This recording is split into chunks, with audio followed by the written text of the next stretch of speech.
Friends, ఇప్పుడు మనం పాములపాడు అనే ఊర్లో ఉన్నామండి. పాములపాడులో మనకి ఒక ఎకరం సేల్కి వచ్చింది.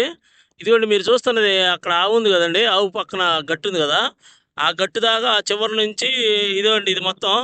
ఇప్పుడు చూపించేదంతా ఈ గట్టు అంతా అండి. ఇది ఇది డైరెక్ట్గా మనకి ఒక ఎకరం అండి సేల్కి వచ్చింది. ఇదిగోండి ఈ గట్టు చివర, ఆ చివర ఈత చెట్టు ఉంది కదా ఫ్రెండ్స్, అదిగో ఈత చెట్టు కనబడుతుంది కదా, అక్కడ దాకా అండి. అక్కడ దాకా ఇది మొత్తం ఎకరం అనమాట. అయితే పాములపాడు ఊర్లో డైరెక్ట్ పాములపాడు రెవెన్యూ అండి ఇది మనకి ఎకరం. అయితే ఇది కొంచెం రీజనబుల్ ప్రైస్లో ఉంటుంది. ఇది కూడా పూలింగ్లో పోయిందండి. అయితే దీనికి మీరు ఎవరైనా స్పాట్ రిజిస్ట్రేషన్ చేసుకుంటా అనే వాళ్ళకి వీళ్ళు స్పెషల్ రేట్ చెప్తా ఉన్నారు. అది మీరు ఫోన్ చేస్తే నేను చెప్తాను ఫ్రెండ్స్. ఇది వచ్చేసి మొత్తం ఎకరం అనమాట. ఎకరం ఉందంటే డైరెక్ట్ రిజిస్ట్రేషన్కి వెళ్ళిపోవచ్చు క్లియర్ టైట్లు. బాగున్నాయండి, డాక్యుమెంట్స్ అంతా బాగానే ఉంటుంది.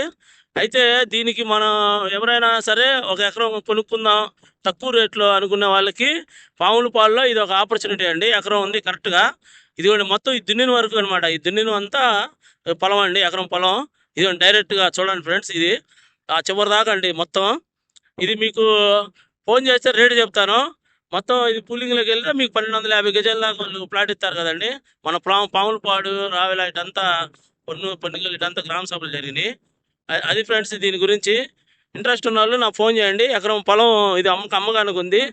ఇది మనకి పాములపాడు అనే ఊర్లో ఉందండి. ఇంట్రెస్ట్ ఉన్న వాళ్ళు నాకు ఫోన్ చేయండి. ఉంటానండి, బాయ్.